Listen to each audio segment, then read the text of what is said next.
Fala pessoal, tudo bem? Estamos aqui em mais um vídeo no canal da Jantecipa. Meu nome é Leonardo Guimarães, sou diretor estratégico da Jantecipa e hoje trazemos novamente um vídeo de um tema que eu gosto muito, que é o de gestão de pessoas, mas a gente vai trazer um assunto mais voltado para habilidades de liderança. Então pega um papel e uma caneta e vem com a gente. Antes da gente falar dessas dicas, a gente vai falar um pouco da importância da liderança. A questão da liderança é algo que acompanha historicamente as empresas. Qualquer empresa que teve sucesso no passado, você pode ver que a maior figura, ou a figura do CEO, de algum diretor importante, ou até mesmo do fundador, foi uma das maiores causas para trazer esse sucesso da empresa. No livro Feito para Durar, de Collins, ele traz muito o conceito de liderança número 5. O que é a liderança número 5? Muitas vezes a gente tem a impressão que um líder que trouxe a empresa para o sucesso é aquele cara que aparece na Forbes, que aparece na capa de revista, que é o líder que, se ele sair, destrói a empresa. Mas tecnicamente ele pode ter trazido sucesso para a vida pessoal dele, mas não para a empresa.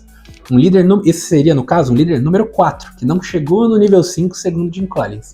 Agora, o que seria o líder número 5? O líder número 5 geralmente ele é humilde, ele é o cara que pensa totalmente no sucesso da empresa, ele pensa no crescimento da empresa e na perpetuidade dela.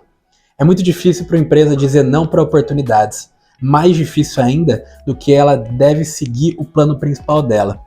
Então, um líder, para olhar para aquilo, uma opção de compra num valor caro, sendo que ele pode ter grande parte das ações, entre isso ou ele realmente ficar com a empresa e acreditar no sucesso dela do futuro, isso vai definir o sucesso da empresa. Bom, primeira dica, pessoal, ela é óbvia, mas tem muito líder que não usa, que é a comunicação eficaz.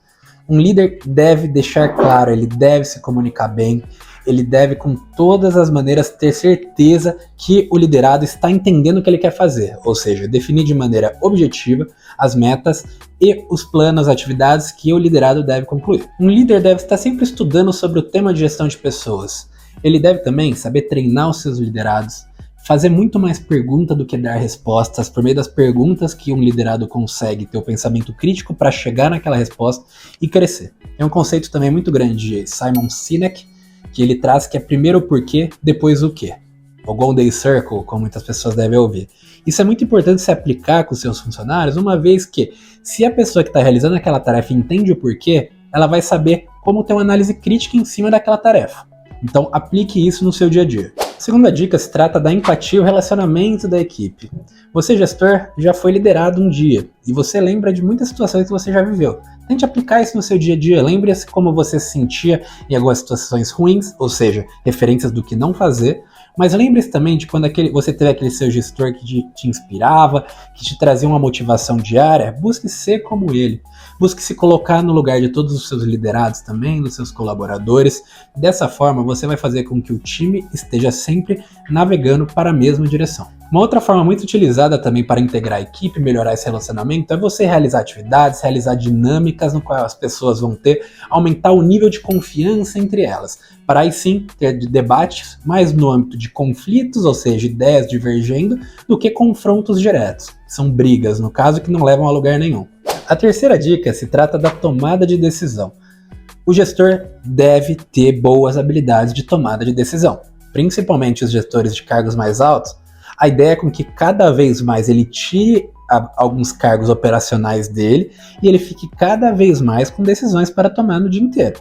Por isso, essas decisões devem ser sempre estruturadas. Quando a gente fala estruturada, muitas vezes é essa pessoa ter pessoas de confiança para ter um comitê, para ter uma reunião, trazerem pontos divergentes. E aqui, por exemplo, eu gosto muito de trazer pessoas e pedir para eles discordarem com algum ponto que eu trago, justamente para assim a gente chegar numa conclusão melhor e eu enxergar pontos que eu não estava enxergando na hora que pensei em certa estratégia ou certa ação. Todo gestor deve ouvir o time na hora de tomar essa decisão. Por outro lado, o gestor deve entender também que ele vai dar a palavra final. Por isso, a palavra final dele pode muitas vezes ter consequências, e quem deve assumir essa consequência é você, gestor. Uma vez que você topou ser gestor, esse é o risco que você corre. Feedbacks construtivos. Gente, feedback, avaliação de desempenho, hoje é pré-requisito em empresas. Você não vai conseguir entender o nível dos seus colaboradores, dos seus gestores internos, se você não fizer recorrentemente esses feedbacks e essas avaliações. A ideia desses documentos é com que você entenda pontos a melhorar e pontos fortes das pessoas e, com o tempo, você perceber melhorias. Mas, se você não deixar claro isso para as pessoas que você está avaliando, como que você pode cobrar melhorias depois. Isso não faz sentido. Então, tire um tempo, às vezes contrate alguém, alguma pessoa que esteja no meio de RH, ou você mesmo, tem vários templates na internet, a gente pode até disponibilizar, vamos deixar aqui nas nossas legendas também para você um documento de avaliação que você pode utilizar, e você consegue aplicar na sua empresa de maneira trimestral, semestral, anual já fica uma coisa muito espaçada. Ou seja, você já vai ficar 6 meses sem dar um feedback para alguém, e depois quando você for cobrar alguma coisa da pessoa, vai ser mais complicado.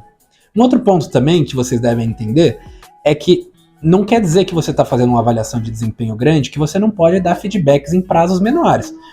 Tem equipes aqui na Jantecipa que eu dou feedbacks semanalmente, porque o tipo de atividade que eles fazem, por exemplo, a equipe de comercial de captação, eles fazem muitas ligações, eles fazem muitos e-mails diariamente. Por isso, um contato mais próximo, feedbacks semanais, vai alinhando eles cada vez mais próximo da estratégia.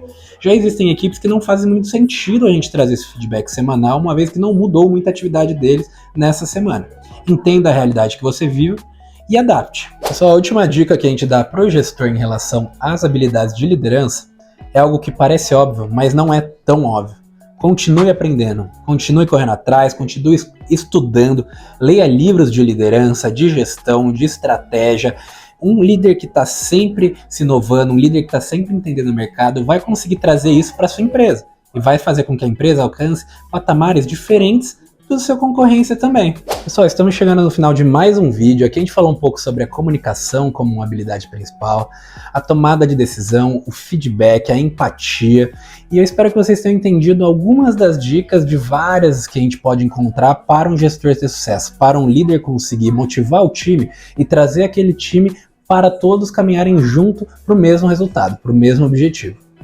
Deixem no comentário se vocês tiverem alguma dúvida, a gente vai disponibilizar aquela planilha aqui embaixo para vocês. Eu espero que vocês tenham gostado, se inscreve no nosso canal, dá um like e vem com a gente.